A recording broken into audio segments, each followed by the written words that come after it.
kita pada pagi hari ini. Mari kita masuk ke dalam ruang ibadah. Monggo yang di belakang boleh masuk, Pak. Kapalnya oleh. Yang di depan masih kosong, mari Bapak Ibu. Dulu yang di bagian depan supaya nanti rekan-rekan yang datang belakang bisa langsung lagi.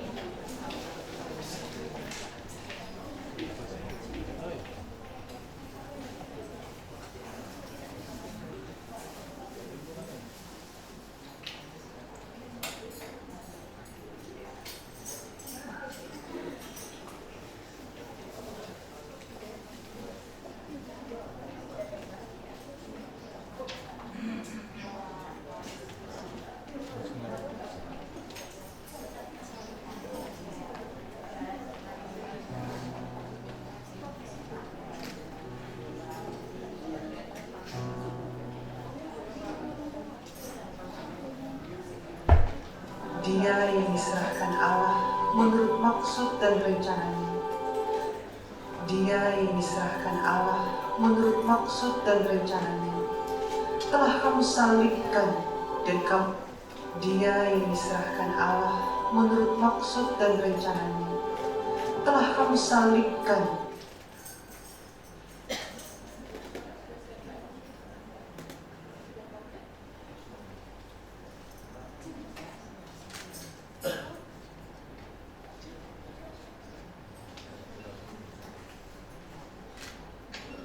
Dia yang diserahkan Allah menurut maksud dan rencananya. Telah kamu salibkan dan kamu bunuh oleh tangan bangsa-bangsa durhaka. Tetapi Allah membangkitkan dia dengan melepaskan dia dari sengsara maut, karena tidak mungkin ia tetap berada dalam kuasa maut itu. Maut telah ditelan dalam kemenangan. Hai maut, di manakah kemenanganmu? Hai maut, di manakah sengatmu? Sengat maut ialah dosa, dan kuasa dosa ialah hukum Taurat. Tetapi syukur kepada Allah yang telah memberikan kepada kita kemenangan oleh Yesus Kristus Tuhan kita.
tahta dan bagi anak domba adalah puji-pujian dan hormat dan kemuliaan dan kuasa sampai selama-lamanya.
Pasca kita pada minggu pagi ini, dan sebuah keyakinan bahwa pertolongan kita atas nama Allah Tuhan kita yang sudah bangkit dari maut dan Dia hidup dan menyatakan karyanya di antara kita. Amin.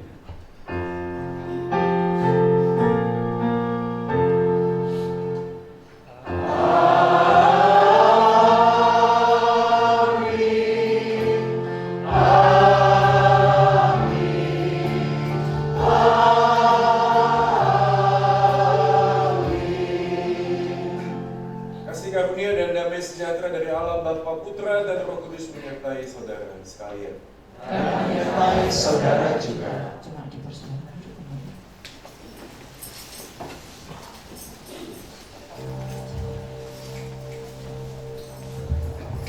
Hah? Apa? Yesus tidak ada di dalam kuburnya. Bagaimana mungkin itu terjadi?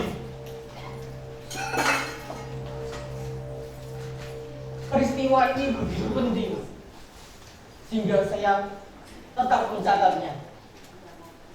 Maria bercerita kepada kami, para murid. Mereka pagi-pagi benar pergi ke kubur Yesus. Lalu tiba-tiba malaikat Tuhan turun dari langit dan berkata bahwa Yesus bangkit. Dia tidak ada di dalam kuburnya.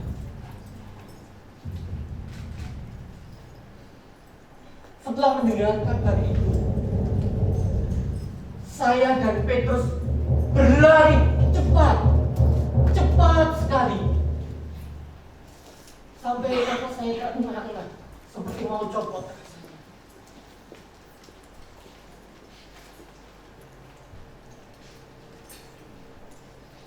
Di depan kubur itu,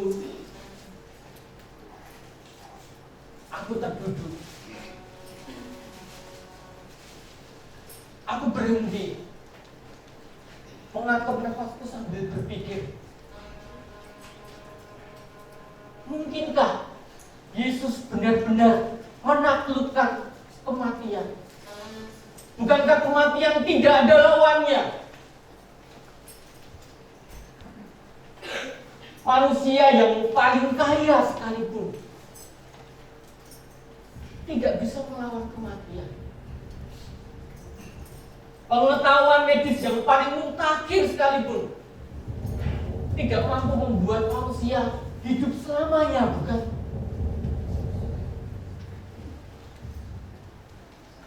Aku kemudian masuk ke kubur itu dan melihat dengan mata kepala sendiri.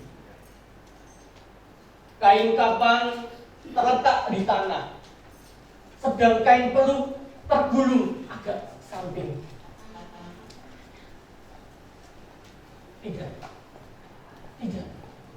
Tidak mungkin mayat Yesus dicuri.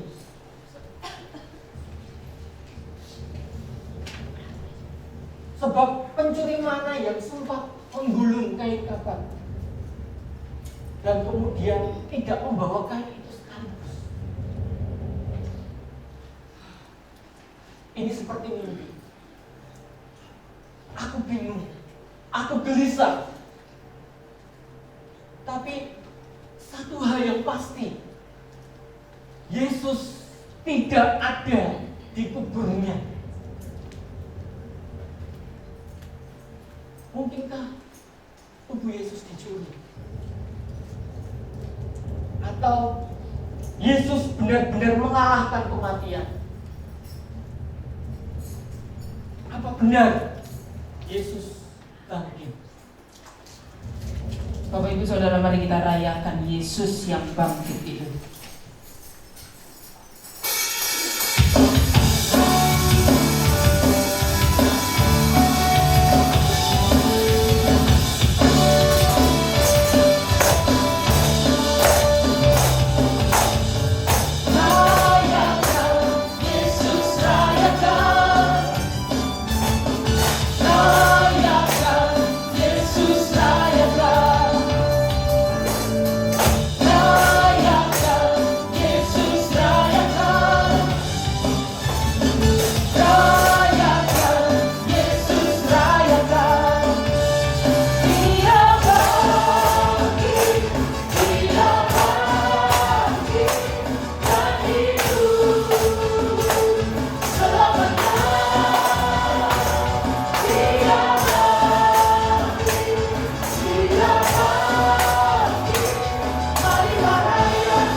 Terpujilah Allah karena segala perbuatannya. Mari bersama kita bersuka cita, sebab inilah hari di mana Allah menyatakan kuasa-Nya. Ia melepaskan kita dari keraguan dan ketakutan. Ia bangkit, Ia hidup, dan Ia memulihkan hidup umat-Nya. Mari jemaat, Saya undang untuk kita menyanyikan Dia Sungguh Baik.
Di dalam terang kebaikan dan anugerah Allah yang sudah mati dan bangkit bagi umatnya, mari kita datang mengakui segala dosa kita di hadapan Tuhan. Allah yang Maha Kuasa, Engkau telah menghancurkan kuasa dosa dan maut. Namun kami mengakui bahwa kami masih tertawan oleh keraguan dan ketakutan. Tuhan, kasihanilah kami. Kami mengabaikan orang miskin dan lapar. Kami abai terhadap mereka yang berduka, jemaat wanita. Kami tuli terhadap cerita mereka yang bertindas dan acuh tak acuh terhadap sebuah perkara. Jemaat pria. Kami meremehkan mereka yang lemah dan menyakiti bumi yang Engkau ciptakan. Bersama-sama. Tuhan, ampunilah kami, ajar kami mengasihi-Mu dan sesama kami. Jemaat diberi waktu untuk mengaku dosa secara pribadi di hadapan Tuhan.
bersama-sama kita pujikan.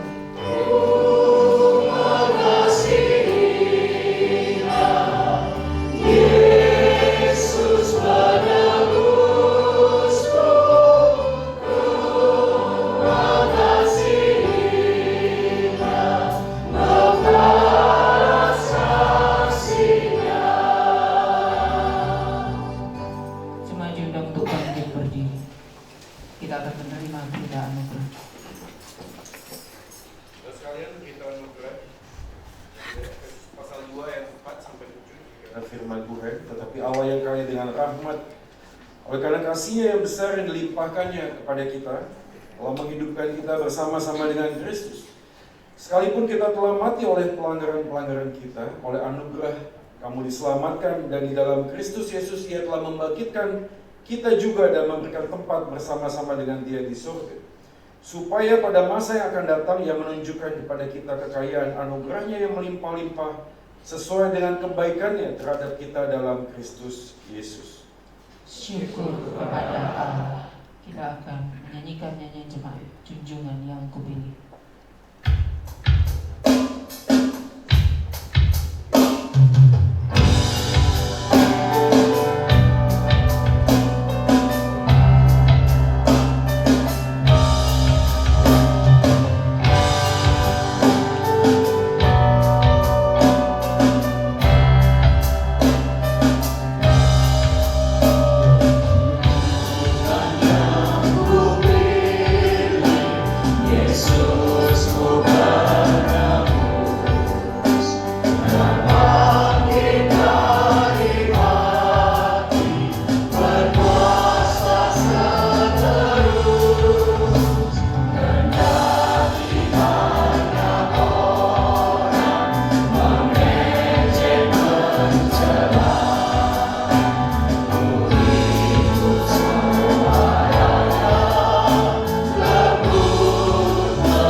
kita merenungkan firman Tuhan. Ya Tuhan, terima kasih karena hari ini Engkau hidup. Kami mengucap syukur karena kubur yang kosong membuktikan Engkau hidup. Kalau Engkau hidup berarti kami punya masa depan, hari esok pengharapan yang tak pernah lekang oleh waktu. Terima kasih Tuhan Yesus. Ini menjadi fondasi iman kami yang sejati bahwa kami punya Tuhan yang tidak hanya menyatakan dirimu sebagai manusia, tetapi mati menebus dosa dan kubur yang kosong membuktikan Engkau hidup. Dan Engkau naik ke surga, di dalam Engkaulah kami menemukan pengharapan akan kehidupan ini, bahkan makna kehidupan, arti kehidupan yang sejati. Dan Engkau menyatakan firman-Mu atas kami, supaya kami di tengah-tengah dunia yang sementara dan singkat ini menemukan bagaimana kami harus hidup, petunjuk di dalam kehidupan kami. Kasih kami hikmat ya Tuhan di tengah-tengah kehidupan ini. Ada banyak masalah, tantangan yang kami harus hadapi, baik di dalam kehidupan keluarga, di dalam pekerjaan kami, bahkan di dalam diri kami sendiri Tuhan. Tapi kami yakin kebangkitan-Mu Tuhan memberikan kepada kami sebuah jawaban, bahwa tidak ada masalah yang tidak ada jalan keluar, karena Engkaulah jawaban atas semua pergumulan masalah kehidupan ini. Karena dosa adalah masalah utama kami Tuhan, dan Engkau sudah selesaikan di atas kayu salib. Di dalam Engkau kami juga menemukan bagaimana kami punya hikmat untuk menjalani kehidupan ini dengan kasih dan kuasa yang Engkau sudah nyatakan. Tuhan berfirman atas kami, hamba-Mu yang sangat terbatas dan berdosa ini memohon anugerah Tuhan menopang diri, supaya dia boleh menyatakan isi hati Tuhan melalui kebenaran firman yang akan kami renungkan bersama-sama. Kami yakin Allah Roh Kudus Engkau hadir di sini, walaupun kami tidak bisa melihat-Mu dengan mata jasmani. Bekerjalah melampaui kata-kata hamba-Mu ya Tuhan. Dan segala kuasa apapun yang tidak datang daripada Engkau Tuhan Yesus kami usir di dalam nama-Mu Tuhan Yesus. Dan biarlah hanya Yesus saja yang bertata dalam hidup dan hati kami, dan firman-Mu yang menghidupkan kami. Demi Kristus Tuhan, Gembala yang baik Tuhan, dan Juru Selamat manusia satu-satunya, kami sudah berdoa dan memohon. Amin. Amin. Bapak Ibu sekalian, mari kita langsung saja melihat Alkitab kita pada pagi ini dari Matius pasalnya yang ke-28. Matius 28 ayatnya yang pertama hingga ayatnya yang ke-7. Saya akan bacakan bagi Bapak Ibu sekalian. Saya dari Alkitab terjemahan 2 ya, TB2 ya. Ya mungkin agak sedikit berbeda terjemahannya. Demikianlah firman Tuhan, setelah hari Sabat lewat, menjelang menyingsingnya fajar, pada hari pertama minggu itu pergilah Maria Magdalena dan Maria yang lain menengok kubur itu. Tiba-tiba terjadilah gempa bumi yang hebat, sebab seorang malaikat Tuhan yang turun dari langit datang ke batu penutup itu dan menggulingkannya lalu duduk di atasnya. Wujudnya bagaikan kilat dan pakaiannya putih bagaikan salju. Penjaga-penjaga itu pun gentar ketakutan dan menjadi seperti orang-orang mati. Akan tetapi malaikat itu berkata kepada perempuan-perempuan itu, janganlah takut, sebab aku tahu kamu mencari Yesus yang disalibkan itu. Ia tidak ada di sini, sebab ia telah bangkit sama seperti yang telah dikatakannya. Mari, lihatlah tempat ia dibaringkan. Segeralah pergi dan katakanlah kepada murid-muridnya bahwa ia telah bangkit dari antara orang mati. Ia mendahului kamu ke Galilea, di sana kamu akan melihat dia. Sesungguhnya aku telah mengatakannya kepadamu. Demikianlah firman Tuhan. Kita berbahagia kalau kita menjadi pelaku firman di dalam hidup kita hari lepas hari. Haleluya. Haleluya. Haleluya. Haleluya.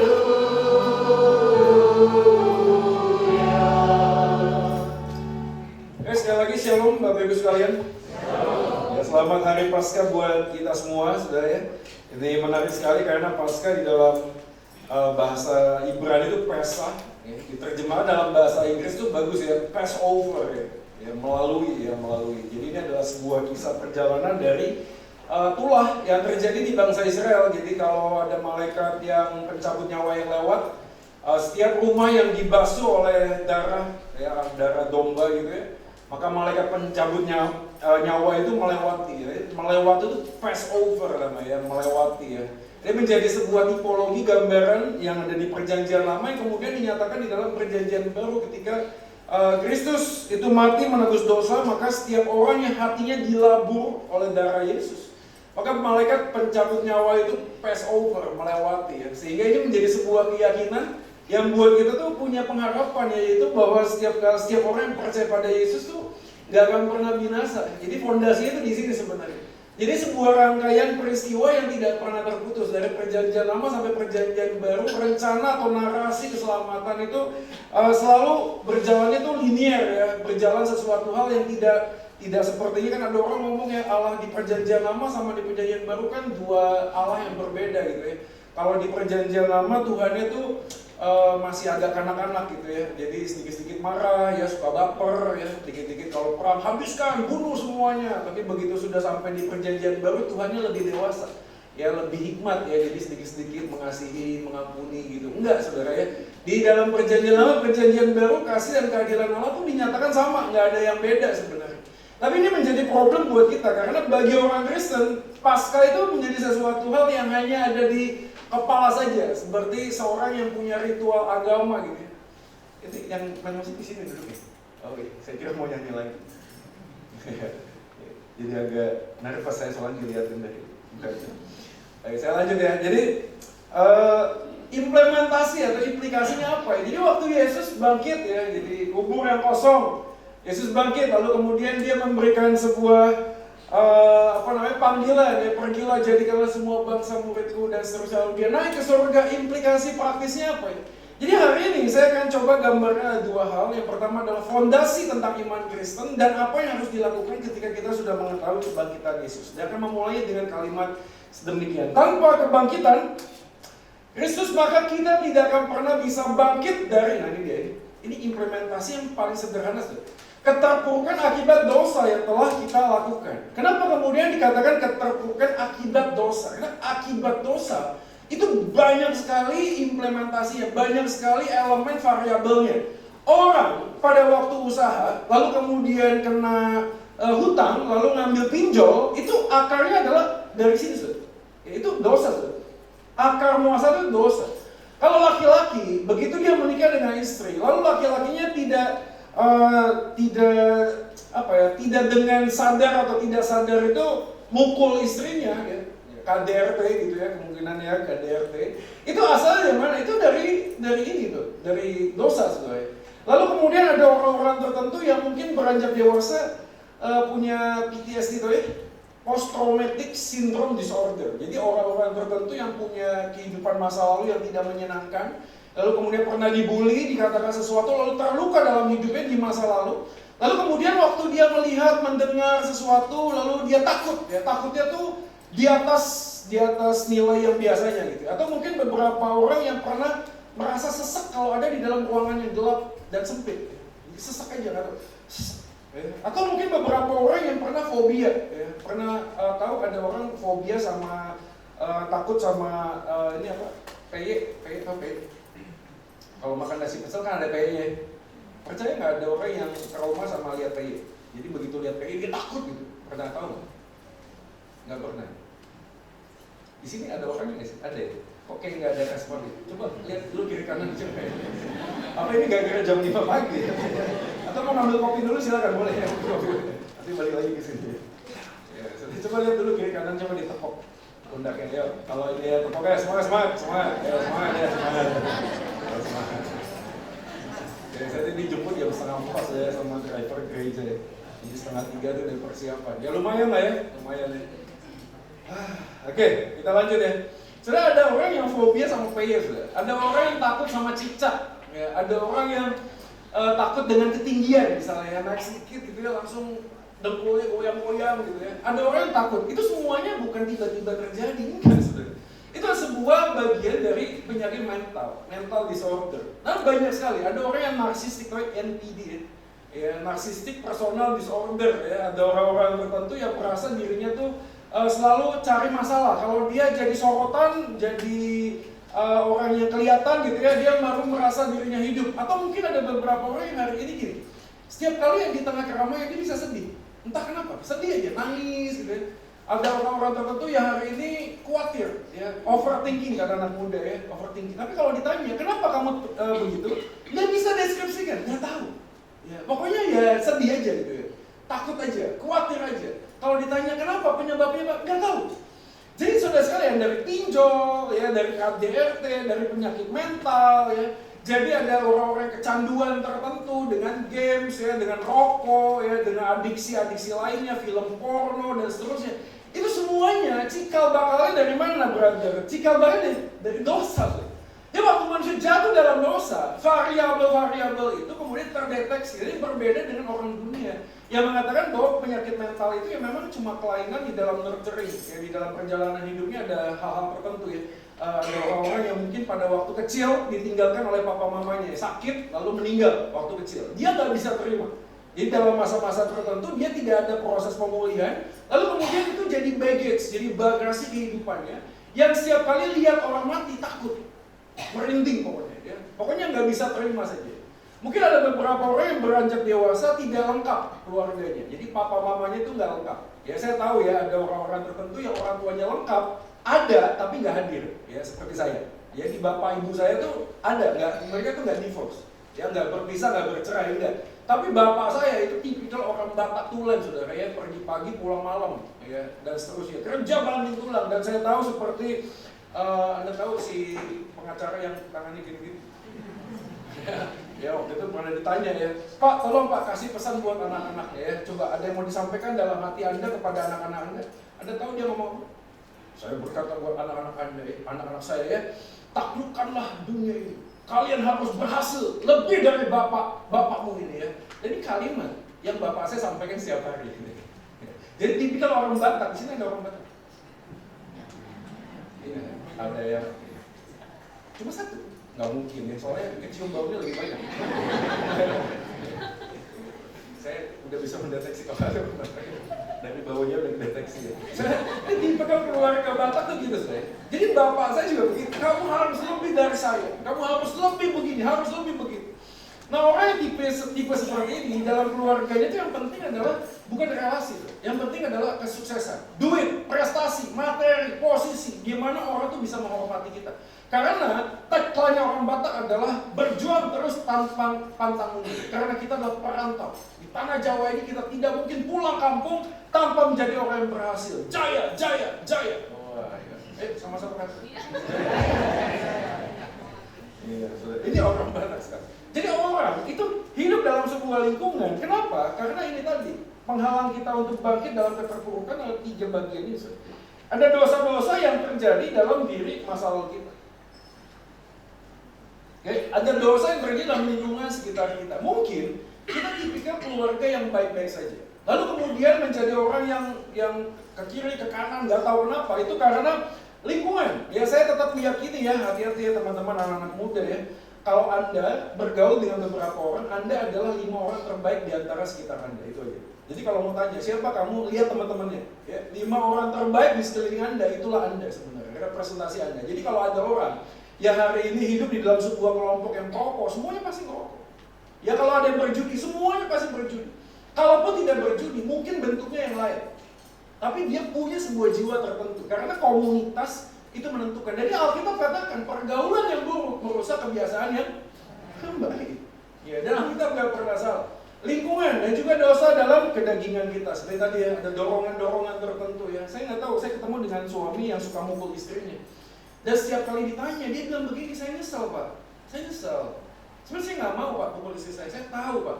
Setiap kali saya pukul istri saya nangis Pak. Saya merasa, aduh tangan saya, kenapa sih?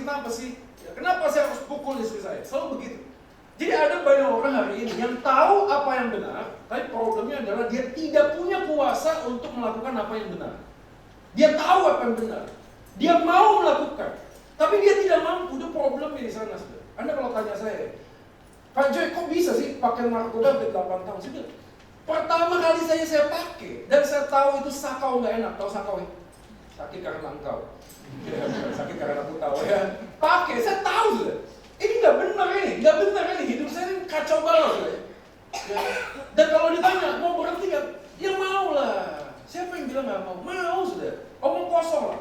Ya orang ngomong kalau pakai sesuatu, drugs atau apapun, nggak pengen lepas, pasti pengen lepas sudah. Pasti pengen lepas. Itu kalau pakai putau, ya, jujur aja ya, kalau pakai narkoba itu langit surga ke-7 tembus loh. Ya, saking enaknya. Ya. Amin, ada yang pernah pakai? Oh amin lagi. Itu enaknya luar biasa, harus diakui. Tapi saya tahu dampaknya itu tidak menyenangkan. Saya tahu keluarga saya berantakan, mama saya suka nangis, abang saya tunjuk-tunjuk kepala saya, adik saya nggak mau ikutin dengerin saya. Saya tahu sudah, teman-teman saya meninggal overdosis. Saya tahu mau berhenti, mau sudah. Tapi kenapa sampai harus 8 tahun? Karena saya nggak mampu. Sampai saya menemukan jawabannya di situ. Ini dia. Kalau kebangkitan Yesus tidak ada, saudara, kita tidak punya kuasa untuk mengalahkan. Maka Rasul Paulus mengatakan, sengat maut adalah dosa. Dan waktu Yesus mati dan bangkit, kuasa maut itu sudah dikalahkan. Dan kemenangan Yesus itulah yang membuat kita hari ini punya sebuah pengharapan. Kalau Bapak Ibu datang ya pasca ini, Anda datang dengan suami dan saya berpikir, gimana mungkin ya suami saya bisa berubah? Anda percaya saya, saudara. Kalau Anda percaya pada Yesus yang bangkit, yang tidak mungkin bagimu menjadi mungkin bagi Tuhan. Kenapa? Karena kita punya Tuhan yang hidup, saudara. Punya pengharapan. Dan kalau Anda tanya buktinya mana, Anda lihat buktinya, saudara, yang ada di mimbar itu. Buktinya itu. Jadi kalau Anda mau tanya, bagaimana mungkin ada pengharapan? Ada, saudara. Kalau Anda punya anak hari ini yang bergumul dengan dosa, kenapa sih kalau anak saya ini adiksi itu? Sudah jangan pernah berhenti berdoa, karena tidak ada yang tidak mungkin buat Tuhan. Ada kuasa kebangkitan, dan inilah yang menjadi fondasi dasar kita di dalam kita merayakan Paskah. Matius 28. Ini kelihatan nih kalau saya khotbah pagi gini agak panjang sedikit, nggak apa-apa ya. Persiapan saya untuk 2,5 jam sih khotbahnya ini. Ingat ya. Jadi saya bilang tadi mau ngambil kopi duluan, boleh sih nanti bawa kesini. Ya Matius 28 ya, kita perhatikan Alkitab kita. Setelah hari Sabat lewat, menjelang menyingsingnya fajar pada hari pertama minggu itu, pergilah Maria Magdalena, Maria yang lain. Ini menarik saudara, yang nulis kitab Matius itu laki-laki. Oke? Tapi dia tulis, yang datang pertama kali siapa? Maria Magdalena dan Maria yang lain. Kenapa ini menarik? Karena bagi orang Yahudi, Maria itu perempuan itu nggak punya suara untuk bersaksi, nggak punya suara untuk bersaksi. Dan yang nulis ini adalah laki-laki. Jadi dia mencatat yang pertama datang itu bukan laki-laki. Pertanyaannya, di mana laki-laki? Di bawah kolong kasur, sudah nyumput semua, sembunyi sudah. Semua laki-laki pengecut. Sudah. Karena pada waktu itu rumor beredar sangat besar. Kenapa? Karena muncullah sebuah berita yang viral gitu ya, di X ya, di Twitter, di Instagram ya, di TikTok, ngomong bahwa nanti ya murid-murid itu akan mengatakan Yesus akan bangkit. Padahal mereka akan pura-pura mencuri tubuh Yesus, lalu membuat sebuah informasi Yesus bangkit. Karena mendengar ini, pemerintah mengambil langkahnya apa? Kasih pengawal.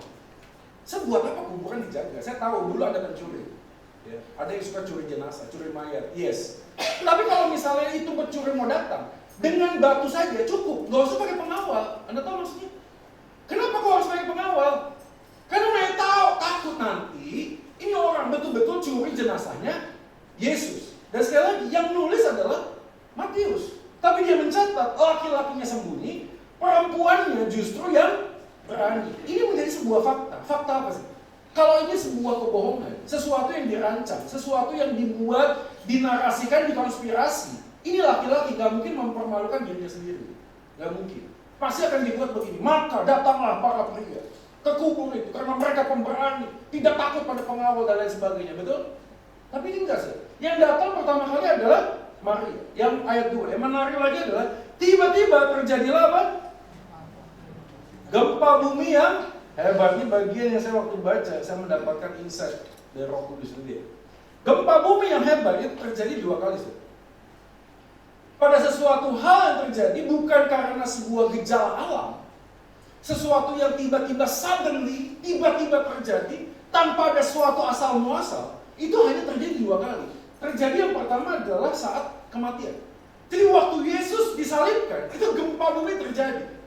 Dan menariknya adalah seakan-akan pada waktu Yesus bangkit, gempa bumi itu terjadi. Seakan-akan begini, 2 peristiwa supranatural yang menjadi fondasi iman Kristen dikonfirmasi melalui apa? Melalui ciptaannya, melalui bumi. Seakan-akan memberi respon, ini adalah Tuhan, sang pencipta alam semesta. Ketika dia melakukan sesuatu, dia mati menebus dosa, dan dia bangkit. Seakan-akan gempa bumi itu memberi respon. Waktu Yesus mati di atas kayu salib, gempa bumi menjadi respon bumi ini mengatakan dia menangis.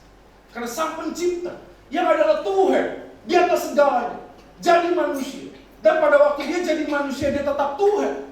Tapi pada saat yang sama dicaci maki, dicemooh, dicambuk, diludahi. Tapi dia tidak melawan.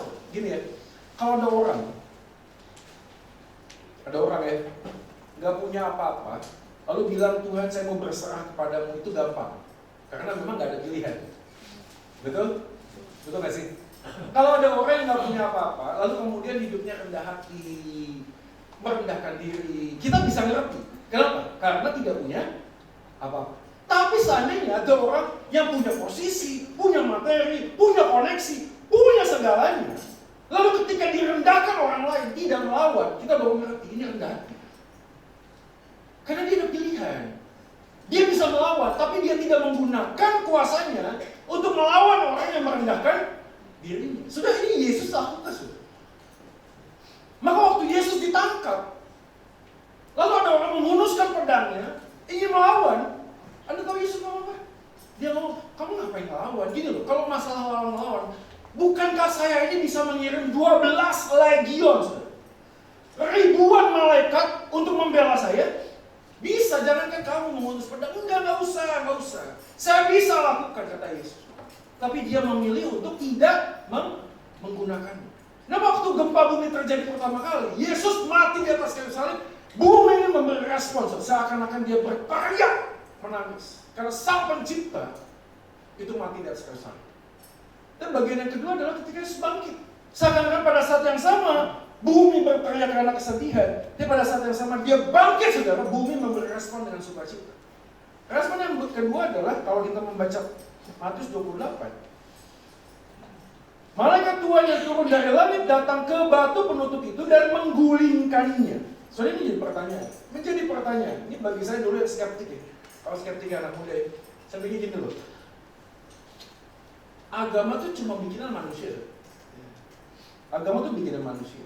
Karena pertanyaan paling sederhana. Kalau memang agama itu adalah jalan untuk kita bisa berjumpa dengan Tuhan, pertanyaan saya sederhana. Tuhan itu agamanya? Ayo, Tuhan agamanya. Kira-kira menurut Anda Tuhan agamanya? Ya, terima kasih untuk jawabannya. Saya tahu jemaat Benoni rendah hati, ya, tahu jawabannya, jadi pakai bahasa kalbu saya bisa mendapatkan banyak sinyal-sinyal. Ya Pak, Tuhan itu agamanya Kristen. Ya. Kalau memang Tuhan itu agamanya Kristen, saya tanya, Kristennya karismatik, Katolik, Protestan atau yang mana? Kira-kira kalau Tuhan itu Kristen ya, Tuhan tuh ngajarnya doanya begini, atau yang gimana? Atau angkat tangan, yang gimana kira-kira?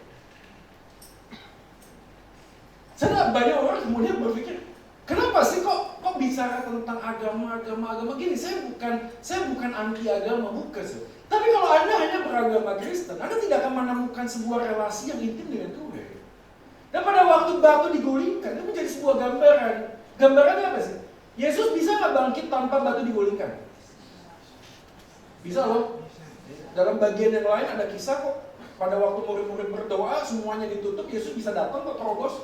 Ada tubuh kebangkitan Yesus. Itu bisa nembus materi, bisa nembus sesuatu. Jadi kalau bisa ditanya, buat apa batu digulingkan? Maka jawabannya adalah supaya orang bisa melihat. Sebuah deklarasi dan proklamasi, memberikan sebuah gambaran. Bumi memberikan sebuah respon, lalu batu digulingkan. Ini menjadi sebuah gambaran membuat kita sadar bahwa ada bukti, saudara. Bukti. Jadi ini bukan cuma isapan jempol, saudara. Ini bukan cuma sekedar mitos dan dongeng. Bukan, saudara. Fakta saja sejarahnya itu ada. Bukan hanya itu. Ayat yang berikutnya ayat 6 ada kalimat ia tidak ada di sini sebab ia telah bangkit. Matius mencatatnya adalah malaikat Tuhan. Di dalam Injil yang lain yang dicatat adalah orang muda berbaju putih. Tapi apapun itu, yang pasti adalah sebuah penyataan supranatural. Dan kalimatnya adalah ia tidak ada di sini. Jadi kalau kita melihat dua bukti ini saja, kita bisa memberikan sebuah gambaran. Iman Kristen itu bukan hanya berjalan dalam ranah rasa. Bukan. I feel that God is alive. I feel God's presence. Saya merasakan Tuhan ada di sini. Lalu banyak orang menangis, lalu kemudian bertobat, tapi tanpa menggunakan otak. Enggak, saudara. Waktu Yesus bangkit, Yesus menyentuh bagian kognitif. Ini penting saudara, ini penting. Karena waktu kita ngomong tentang dosa, waktu Anda ngambil pinjol, Anda pakai otak, Anda berpikir. Tapi pikiran Anda dikendalikan dengan dosa, nah ini problemnya. Maka pikiran kita tidak lagi objektif. Maka kognitif itu penting. Saya bingung banyak orang Kristen kalau bisnis pakai otak, masuk gereja otaknya ditinggalin. Udahlah kita nyembah Tuhan, gak usah pakai pikiran. Maksudnya gimana sih? So kita nyembah Tuhan kan gak kelihatan. Tuhan gak kelihatan itu Anda mikirnya pakai apa? Pakai rasa. Pakai otak kan? Betul gak sih? Iman itu tidak perlu pakai pikiran. Iman tidak perlu pakai pikiran. Kalimat iman tidak perlu pakai pikiran munculnya dari mana? Dari aduh, coba kasih respon dong. Nanti saya pulang lah kalau gini. Ayo.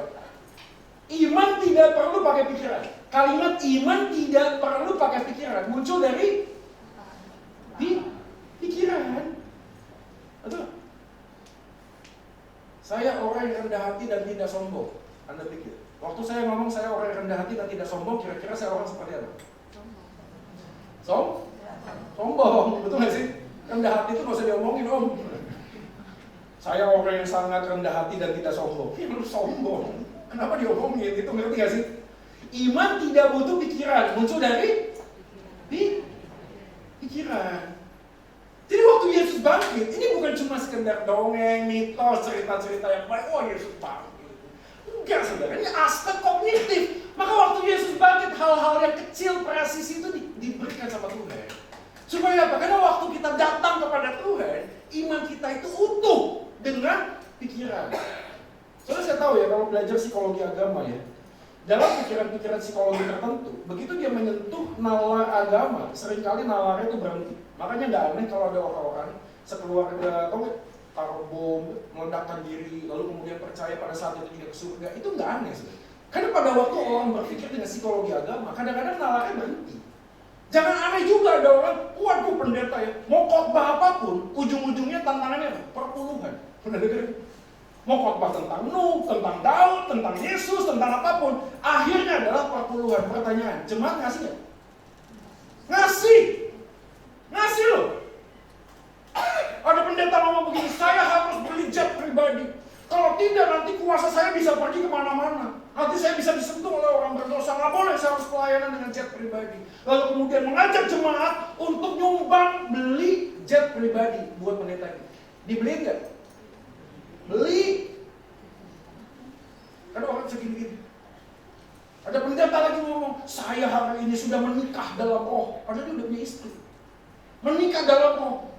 Kok bisa menikah dalam roh? Ngomong gini aja Pak Pendeta ini cabul.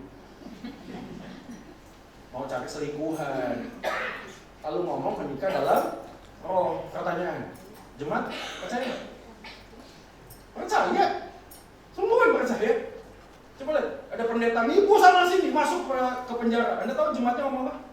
Yang salah dengan Pak Pendeta. Kita harus tangking iblis. Ini kuasa iblis. Bayangin iblis saja lagi diam-diam disalahin. Kalau yang itu, dia bilang gue nggak bikin apa-apa, lu salahin gimana sih? Semua orang sudah menyentuh aspek psikologi agama, nalarnya berhenti. Dan iman Kristen nggak bicara begitu, brother. Enggak, saudara. Jadi siapapun Anda hari ini yang datang, lalu ada orang diskusi, oh Tuhanmu itu 3, bukan 1, enggak 3. Enggak 1, enggak 3. Coba sebutin. Bapa, Anak, Roh Kudus. Berapa? Seorang Kudus. Enggak 1. Coba sebutin. Bapa, Anak, Roh Kudus. Berapa? 3.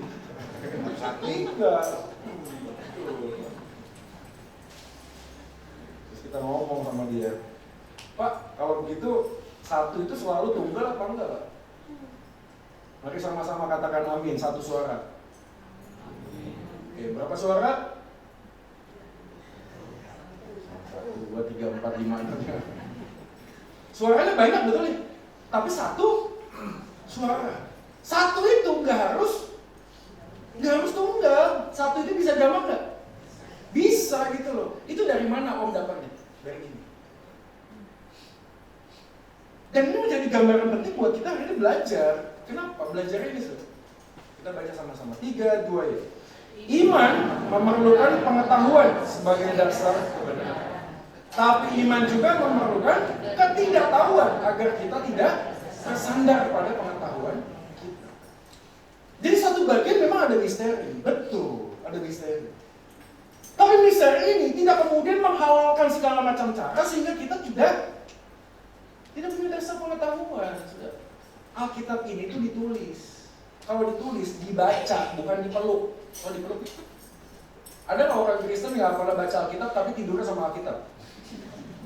Ada sudah. Ada. Aku nggak bisa tidur kalau nggak pakai Alkitab. Kayak yang paling rohani gitu ya.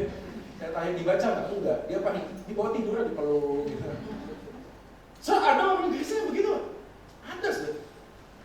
Ini Alkitab ditulis supaya dibaca. Saya tanya, dibaca pakai ini apa pakai rasa? Aku merasakan gitu. Aku merasakan gitu. Enggak lah, dibaca. Setelah hari Sabat lewat, hari Sabat kan pakai ini. Halo. Gitu loh, semua.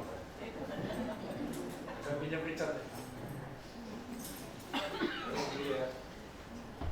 Richard saya bantu saya di sini. Ya Bapak Ibu yang perhatian ya. Ini belum bertemu. Sekolahnya jadi Richard ya. Lalu kemudian ada sebuah bangku yang ada di sana. Ini katakanlah belum pernah duduk sebelumnya. Oke. Jadi waktu kita lihat ada bangku, sebelum kita duduk, sebenarnya nalar kita kan berpikir, bagaimana mungkin kursi ini bisa menahan beban saya? Betul? Nggak mungkin gini. Lihat bangku lalu aku rasa nggak mungkin. Waktu lihat bangku, saya mau duduk, saya kan lihat dulu, perhatiin. Nah ini namanya studi empiris, pakai panca indera, lihat. Lalu kemudian mendekati, baru pegang kan? Udah. Oh, betul nggak sih? Goyang-goyang, betul nggak sih? Betul nggak sih? Kan nggak begini. Aku rasa, gitu kan? Aneh nggak sih kalau sih? Ada bangku, mau duduk, coba duduk. Aku rasanya orang kayaknya gini deh. Nggak mungkin gitu loh. Gitu kan? Bisa nggak menahan beban saya? Ya dilihat, betul nggak sih? Ya, goyang-goyang, betul. Setelah lihat, perhatikan, otak kita memberi sikap. Kayaknya kuat. Tapi pertanyaannya, apakah cara membuktikan bahwa kursi ini betul-betul bisa menahan Richard? Ada tahu caranya gimana?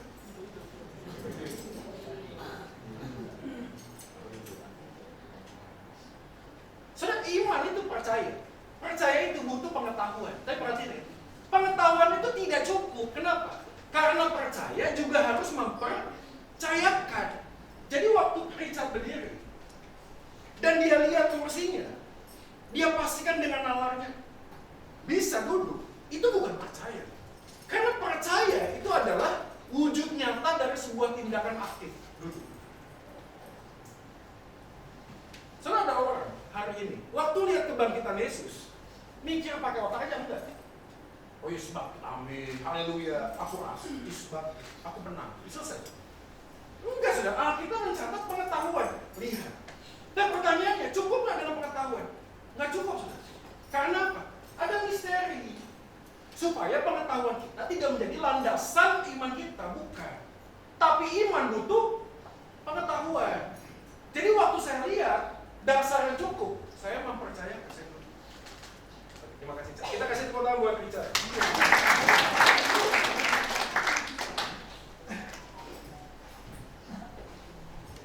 Saudara, ini pertanyaan saya pada hari Paskah ini. Sejauh mana Anda mengenal Tuhan? Nah.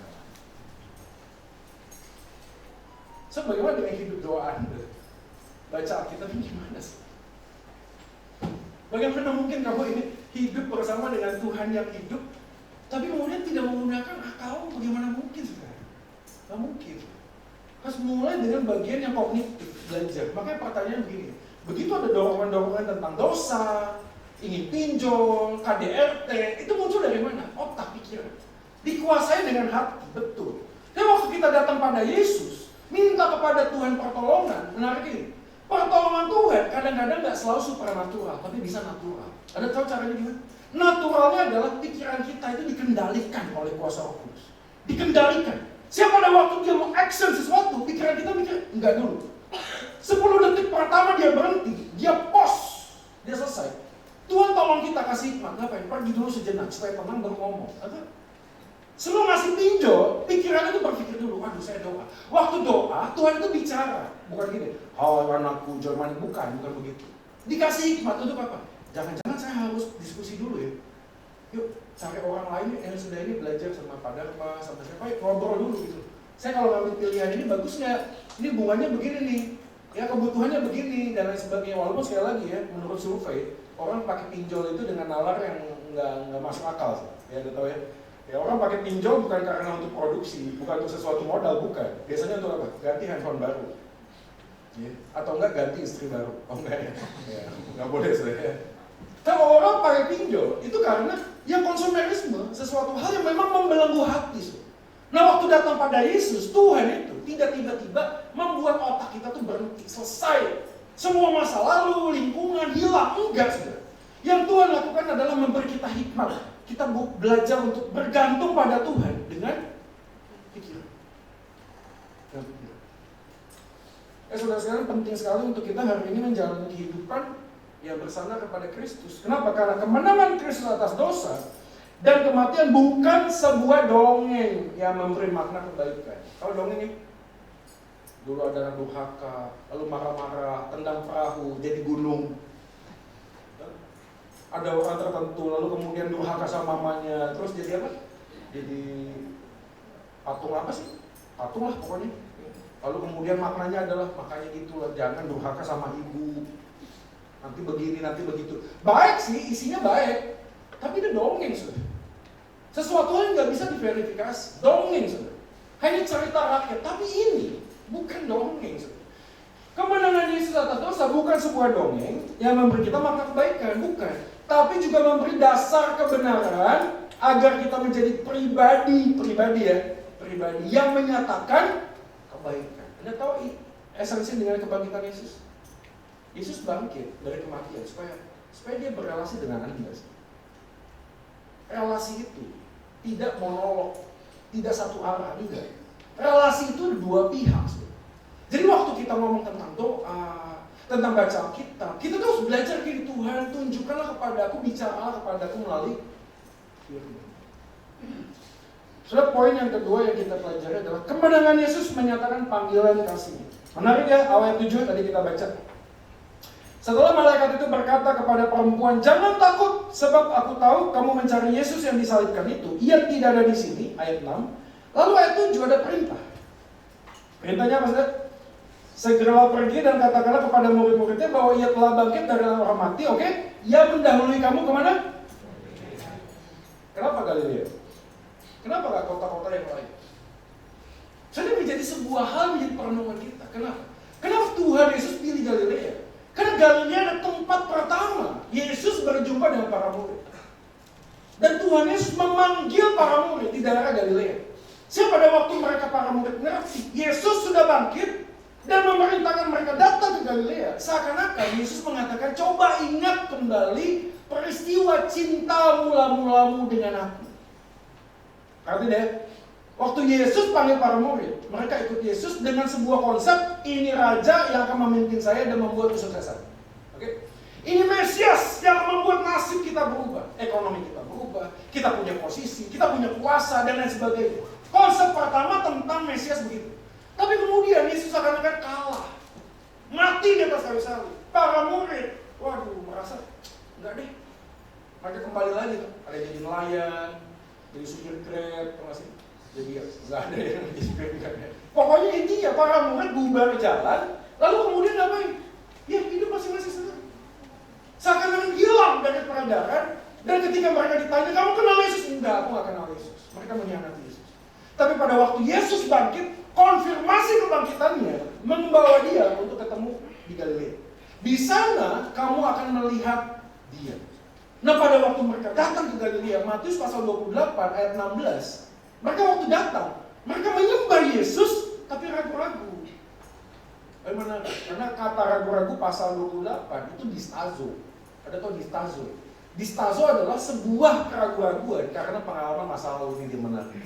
Saya waktu Anda mendekati Alkitab, murid-murid pada waktu melihat menyaksikan Yesus bangkit, emosi negatifnya banyak. Takut, gentar, kecewa, banyak sudah. Dan pada waktu Yesus bangkit, suruh bawa ke Galilea, menarik karena emosinya berubah. Karena Yesus mengatakan, segala kuasa sudah diberikan kepada. Keraguan-raguan para murid dijawab lunas oleh apa? Klaim kuasa Yesus yang sudah diberikan kepadanya di atas surga, di bawah bumi ini diberikan kepada Yesus. Nah, konfirmasi ini menjadi sebuah afirmasi tentang apa? Panggilan mula-mula. Kuasa dengan panggilan, cinta mula-mula. Jadi waktu para murid datang, mereka seperti dejavu. Tahu dejavu? Kayak mengulang peristiwa yang pernah terjadi. Lu ingat gak sih? Iya, gue lagi jongkok di sini nih, lagi main gaple, tiba-tiba Yesus datang. Ayo, ikutlah aku. Lalu aku meninggalkan hobiku, aku ikut Yesus. Kamu lagi di mana? Aku lagi di perahu, lagi nangkap ini segala macam. Lalu Yesus berkata, mari ikutlah aku.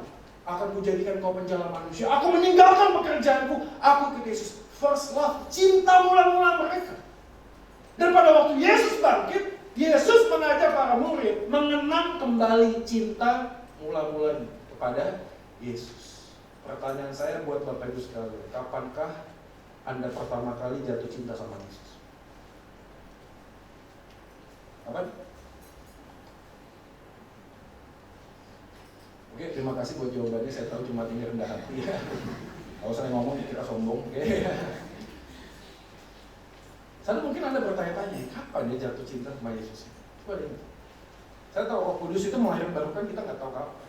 Tapi saya tahu sekali orang yang sungguh-sungguh percaya pada Yesus punya pengalaman spiritual bersama dengan Yesus. Jadi satu momen kehidupan, Anda mengatakan, Tuhan, ini hidupku yang satu dan satu-satunya. Ku persembahkan kepada. Dan itu momen pertama kali engkau meresponi panggilan Tuhan di dalam hidup. Karena nggak mungkin manusia lama dan manusia baru tidak ada titik turning point. Kalau Anda belum punya titik turning point hari ini, perlu memikirkan ulang. Kapankah saya sungguh-sungguh jatuh cinta dalam Yesus, kepada Yesus? Jangan-jangan hal pertama kali Anda jatuh cinta pada Yesus, Anda tahu kapan? Mungkin pagi.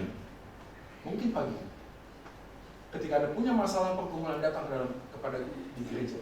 Dan mendengar sebuah berita yang sangat luar biasa. Yesus sudah bangkit. Dia mengalahkan kuasa dosa dan kuasa maut. Dia hidup menawarkan dirinya sendiri, bukan cuma sekedar ajarannya. Menawarkan dirinya sendiri. Kalau engkau sedang terpuruk, aku ada bagi engkau. Dan engkau mengatakan, inilah Galilea.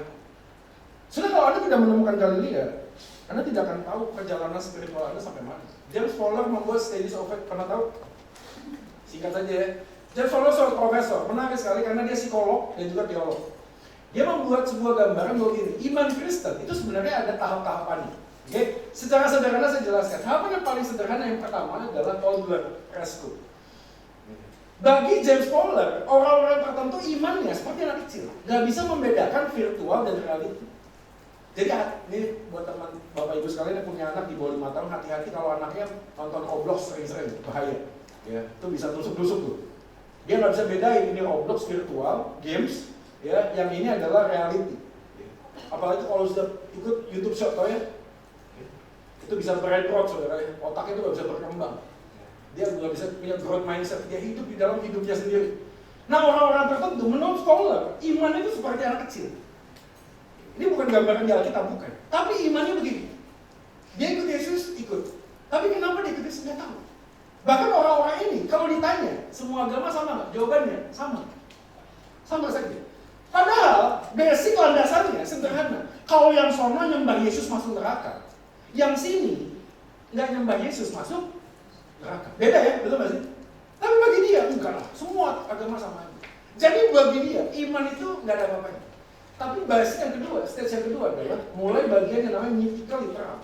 Nah, orang ini sudah mulai bisa belajar Alkitab. Tapi dia baca Alkitab nggak bisa merelevansi.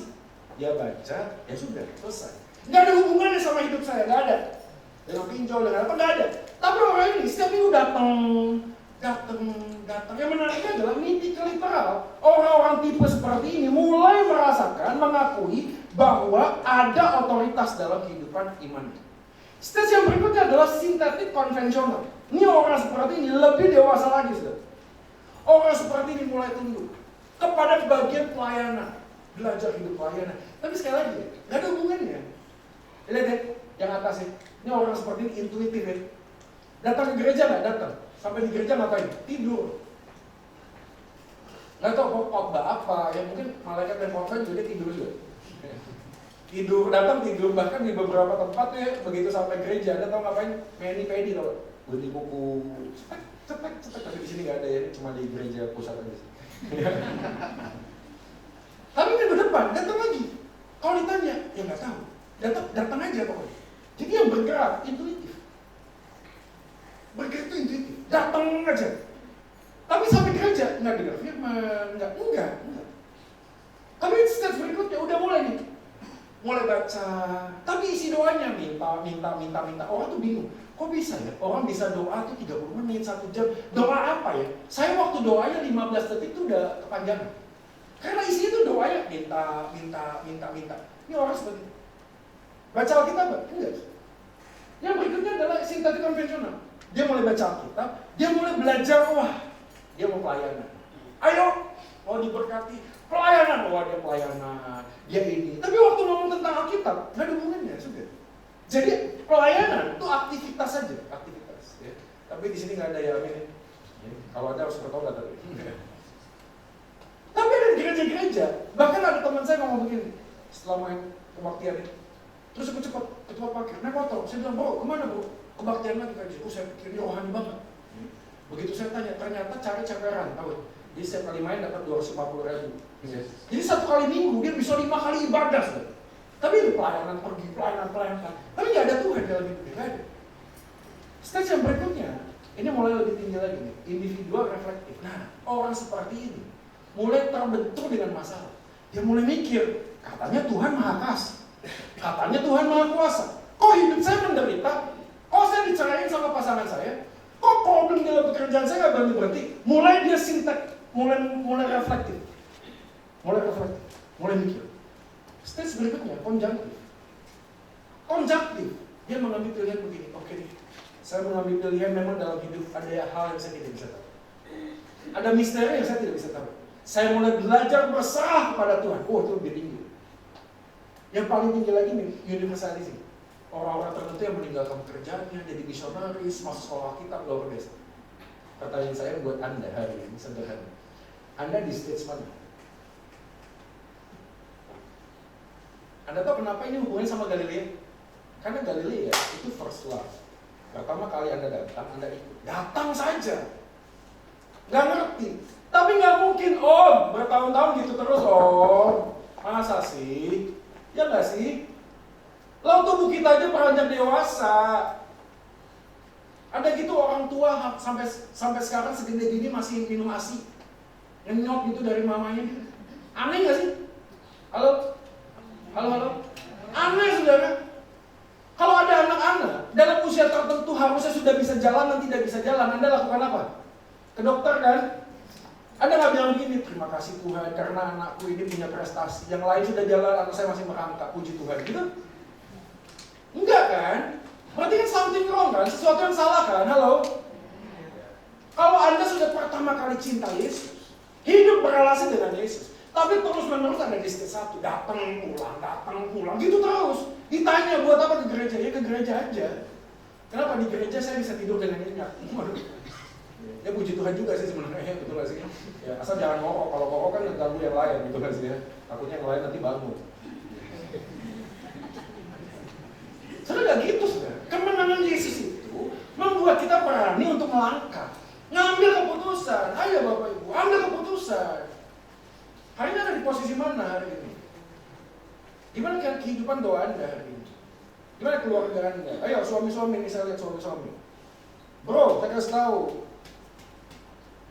penghargaan hidup Anda yang terbaik itu bukan karena Anda pulang bawa duit yang banyak, kagak bro. Penghargaan terbaik adalah ketika setiap hari Anda menumpangkan tangan buat istri dan anak-anakmu. Berkati istri itu, berkati anak-anak. Nilai yang tidak bisa diganti dengan apapun. Soalnya saya selalu bicara, saya ketemu dengan banyak orang hari ini. Hidupnya sukses, secara materi sukses, kehidupan semua bahagia. Saya tahu Ketika saya tanya, Om ada yang mau didoain nggak? Ada jawabannya. Tolong Pak doain saya. Apa yang doain Om? Doakan supaya anak saya satu-satunya mau pulang ke rumah. Saya tanya kenapa dia Om? Kemana? Nggak tahu saya juga. Di telepon selalu nggak mau pulang. Tiba-tiba dia nangis. Saya tanya kenapa Om kok nangis? Dia saya nyesel.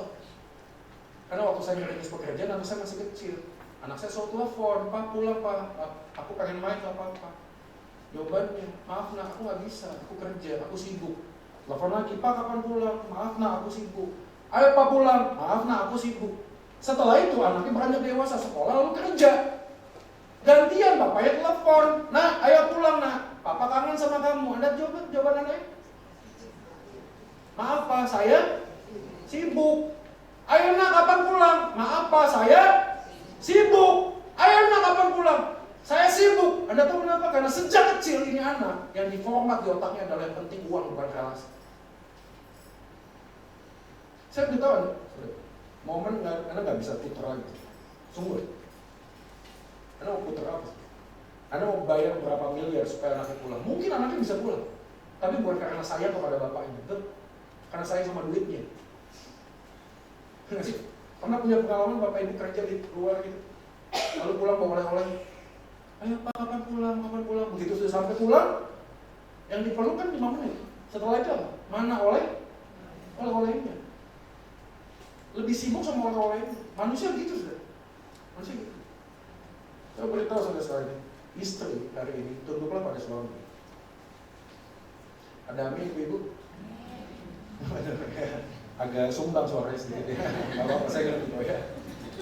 Gimana Pak mau tunduk sama suami? Aduh suami saya lemot.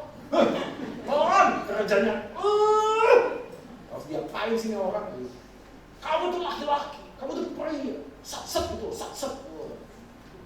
Tapi sinyalnya selalu pelan, jalan pelan. Kalau ada bom meledak, ada belum meledak. Kerja gini nggak bisa, gitu nggak bisa. Cuma diem, ditanya gini terserah makan itu terserah. Tapi Alkitab ngajarin tunduk. Terus gimana? Saudara minta sama Tuhan hati yang lebih besar, supaya bisa menerima kelemahan suami Anda. Itu nggak sih? Perceraian bukan jalan keluar. Terus mau apa? Cari cowok lain gitu. Mau nikah sama Cipung, mau Avatar nunggu dia gede. Ya kalau dia mau, ya nggak sih? Anak-anak juga sama, hormatilah ayahmu dan ibumu. Saya tahu kita ini beda zaman, bro. Gue tahu beda zaman. Mereka tuh lahir nggak ada Roblox, nggak ada Instagram, nggak ada TikTok, nggak ada Grab, nggak ada. Ya, kita ini hidup dalam zaman konvensional, ada membatu. Dia mengerti gitu, mana nih anak? Dia mengerti. Kalau orang tua ngomong nak makan dulu, berhenti dulu main gamenya. Jawab yang baik, jangan nyolot. Kalau nyolot, iya mak aku tahu, tapi ini tanggung level terakhir gitu. Yang punya nggak ngerti level. Mau jelasin 1 hari 1 malam, jelasin apa itu level. Yang tahu adalah makan dulu, ngomong, mak iya mas, sekitar 5 menit lagi. Jadi anak-anak muda, perhatikan. Kalau lu main games, perhatikan, buka timer. Berapa menit Anda mulai, berapa menit Anda selesai. Pastikan gitu loh. Nggak cuma, ini hidup gua gitu loh. Suka-suka gua, enggak saudara. Anda punya tanggung jawab di keluarga. Punya tanggung jawab. Belajar dengan apa? Menjaga hati. Boleh nggak main game? Boleh. Oh saya aja main game, mau coba. Ayo, main game saya. Tapi tahu waktu. Sama, nonton Netflix, drama Korea, kan gitu juga. Sesi 1, waduh penasaran, sesi 2, penasaran lagi, 3, sampai pagi saudara. Karena 18 episode. Dijabarin terus, nggak usah begitu, santai aja, santai, pelan-pelan nontonnya ya. Mungkin 1 tahun baru selesai 1 film, nggak apa-apa kok, nggak dikasih penghargaan juga kalau selesai lebih cepat. Enggak, santai aja gitu. Jadi kita harus mulai belajar menempatkan diri dengan baik. Caranya gimana? Hidup di dalam kemenangan Yesus. Serahkan pikiran kepada Tuhan, supaya kita sadar. Ini yang terakhir. Terakhir terus ya tadi ya, ini terakhir beneran. Kita baca sama-sama ya. 3, 2 ya. Kemenangan Kristus memberi pengharapan akan kemenangan kita atas dosa dalam setiap level iman yang kita jalani dalam. Amin ya saudara ya. Apapun di stage manapun Anda hari ini, Tuhan itu sudah menang. Dan kemenangan itu membuat kita punya pengharapan. Tidak mungkin. Anda datang pada Yesus yang sudah bangkit. Di dalam Dia ada kebangkitan. Saudara Anda tanya, apakah efek yang paling nyata, bukti yang paling nyata Ingat muka saya yang datang ini, ingat. Ingat muka saya yang datang. Dia produk kasih karunia. Kalau Tuhan bisa memulihkan keluarga saya, memulihkan saya, Tuhan yang sama bisa memulihkan keluarga. Kenapa? Karena Yesus sudah bangkit. Di dalam kemenangan Yesus yang sudah bangkit, kita akan lebih daripada pemenang. Yang tidak mungkin menjadi mungkin. Kenapa? Karena kuasa Yesus di dalam kita. Amin. Mari kita berdoa. Terima kasih ya Tuhan buat firman hari ini. Kami berdoa kiranya Tuhan menolong kami mengalami kemenangan demi kemenangan iman di dalam hidup di dunia ini. Kami percaya kami sudah lebih dari pemenang karena Yesus sudah bangkit. Dan kebangkitan-Mu membuat kami punya kuasa untuk bangkit dan menang atas kuasa dosa. Terima kasih Tuhan, ini doa kami demi Kristus Tuhan kami berdoa. Amin. Bapak Ibu, kita akan menyaksikan persembahan pujian dari paduan suara Mulia. Persilakan.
kita akan mengikrarkan pengakuan iman Rasul dengan berkata demikian. Aku percaya kepada Allah Bapa yang Maha Kuasa, Khalik langit dan bumi, dan kepada Yesus Kristus Anaknya yang tunggal Tuhan kita, yang dikandung dari Roh Kudus, lahir dari anak darah Maria, yang menderita sengsara di bawah pemerintahan Pontius Pilatus, disalibkan, mati dan dikuburkan, turun ke dalam kerajaan maut. Pada hari yang ketiga bangkit pula dari antara orang mati, naik ke surga, duduk di sebelah kanan Allah, Bapa yang Maha Kuasa, dan dari sana Ia akan datang untuk menghakimi orang yang hidup dan yang mati. Aku percaya kepada Roh Kudus, gereja yang kudus dan am, persekutuan orang kudus, pengampunan dosa, kebangkitan orang mati, dan hidup yang kekal. Amin. Silakan duduk kembali bersama kita akan menaikkan doa syafaat.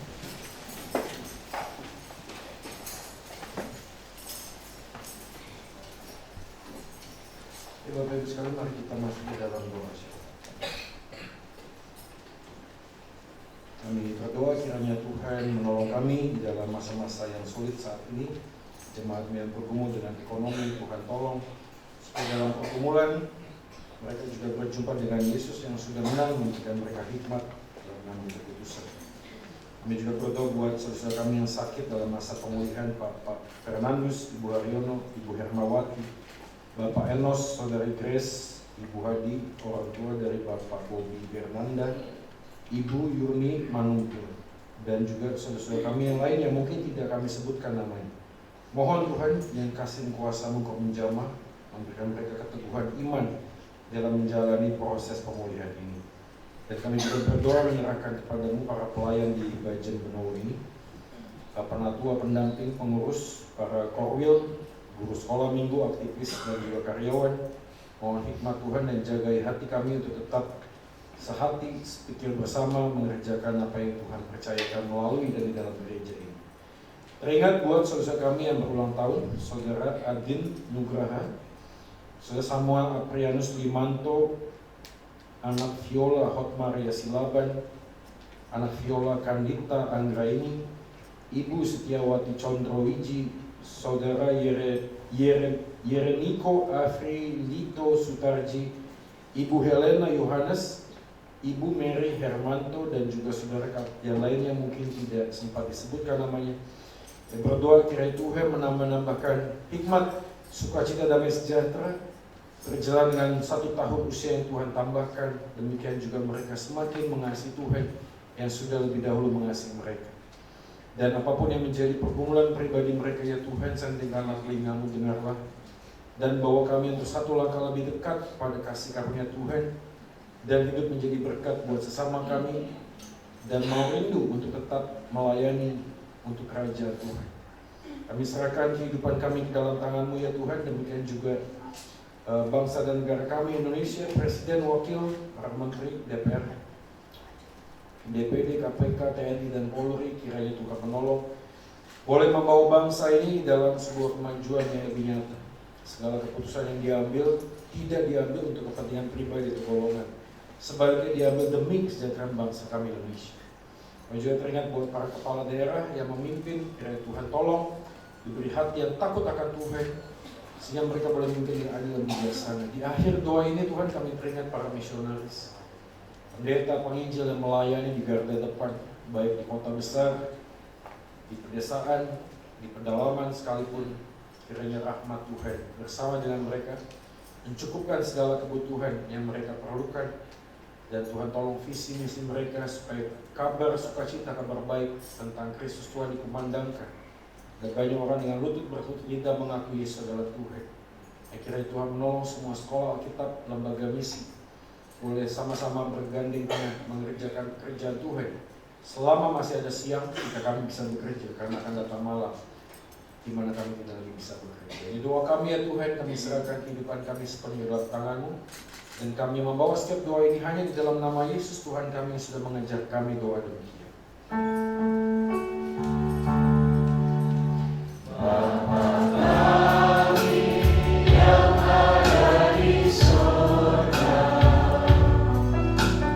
Dikuduskanlah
Wata Jemaat Minggu tanggal 20 April 2025 mewakili Majelis Pengurus dan juga jemaat mengucapkan terima kasih pada klien yang bertugas pada pagi hari ini, kepada Pak Jemani. Terima kasih Pak Jemani dan juga pada tugas singer, pemain musik, operator sound system, operator LCD, dan juga kepada penyambut jemaat, kolektor yang akan bertugas, dan juga kepada bagian suara Gloria, terima kasih.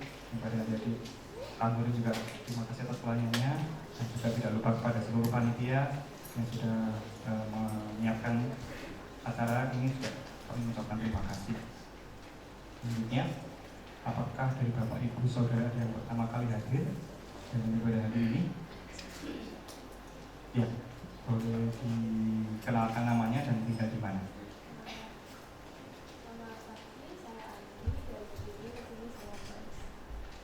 Terima kasih.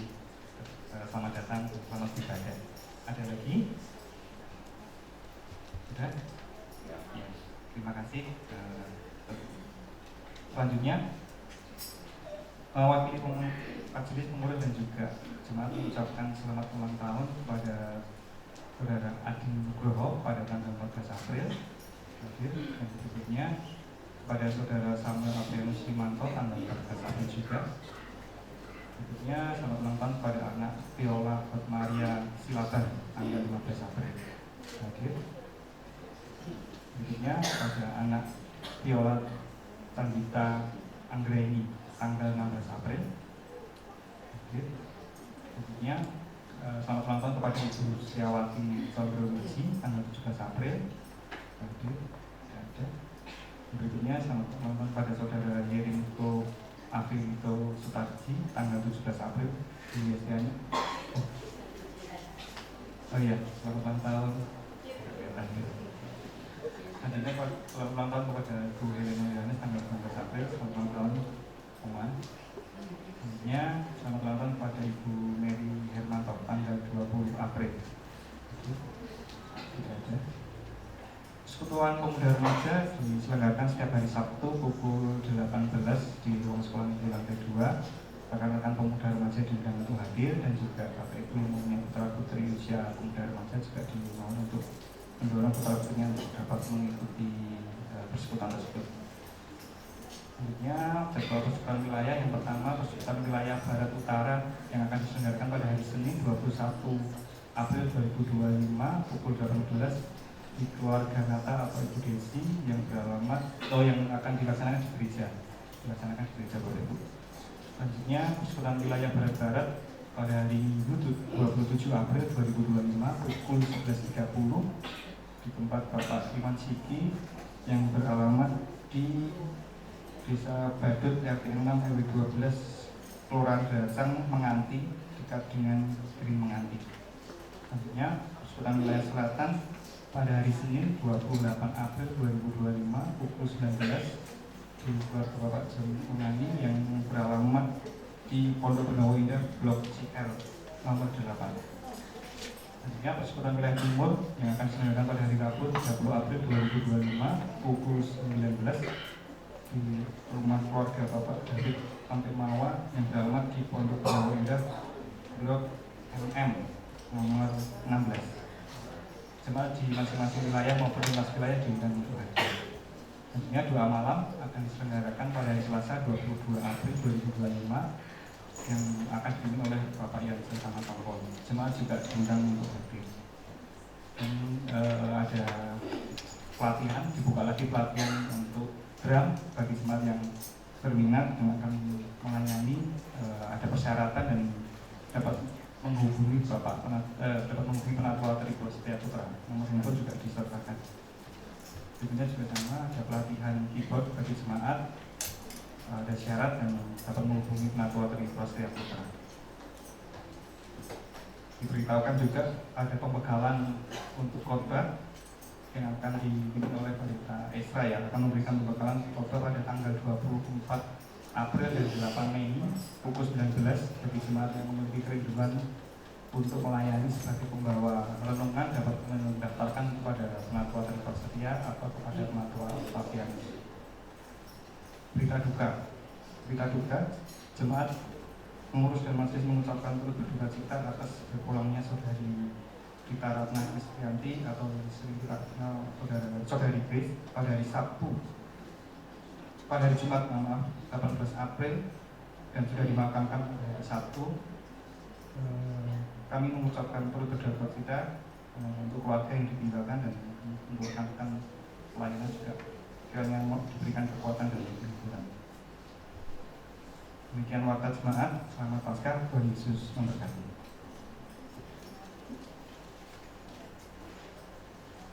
Terima kasih. Bapak Ibu Saudara, mari kita siapkan persembahan yang sudah kita siapkan dari rumah ya. Kita taruh di perbendaharaan rumah Tuhan di gereja ini. Nah, persembahan kita pagi hari ini terambil dari Mazmur 116 ayatnya yang ke-12 sampai 14, berbunyi demikian. Bagaimana akan kubalas kepada Tuhan segala kebajikannya kepadaku? Aku akan mengangkat piala keselamatan dan akan menyerukan nama Tuhan, akan membayar nazarku kepada Tuhan di depan seluruh umatnya. Bapak Ibu Saudara, sambil kantong persembahan diedarkan, mari kita pujikan bersama, kita sudah ditebus oleh-Nya.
Allah yang baik, terima kasih Tuhan, Engkau sudah mati buat kami, Engkau bangkit buat kami.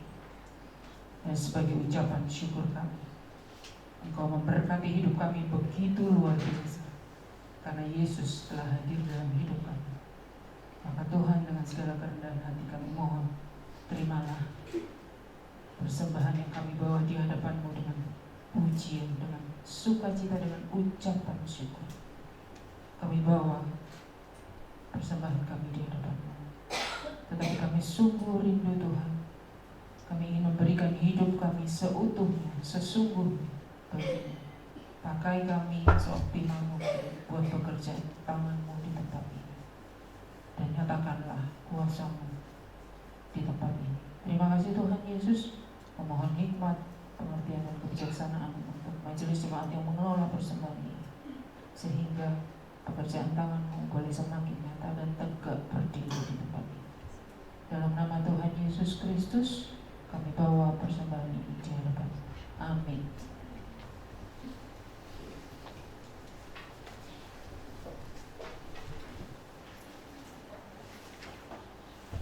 Jemaat yang dikasihi oleh Tuhan, mari kita kembali ke dalam liturgi keseharian kita sebagai umat Allah yang mengalami kemenangan Kristus. Biarlah kuasa kebangkitan Allah senantiasa memberdayakan kita untuk hidup bagi Dia. Sebab Dia hidup, ada hari esok. Sebab Dia hidup, aku tidak akan gentar. Sebab Dialah yang pegang hari esok. Kita akhiri ibadah kita pagi hari ini dengan nyanyian pemutusan, sebab Dia hidup.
Nama Tuhan, kita akan mengakhiri ibadah kita di tempat ini saudara sekalian, dan akan menjalani ibadah di tempat di mana Tuhan percayakan kita. Dan saatnya kita akan mengarahkan hati kita kepada Tuhan. Kami mengarahkan hati kami kepada Tuhan. Jadilah saksi Kristus. Syukur kepada Allah. Terpujilah Tuhan kini dan selamanya. Dan saatnya terimalah berkat Tuhan, kiranya Kristus yang telah bangkit memenuhi hidupmu dengan kuasa kebangkitannya dan menguasai hatimu dengan kasih-Nya yang tak berkesudahan. Percayalah kepada janji-Nya yang memberi hidup. Jadilah saksinya yang membawa terang dan pengharapan kemanapun kau pergi. Kasih Allah Bapa, anugerah Tuhan Yesus, dan persekutuan Roh Kudus menyertai kamu sekarang dan selama-lamanya. Amin.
silakan untuk merapat ke samping karena kita akan ada sarapan pagi. Selamat Paskah, Tuhan Yesus memberkati.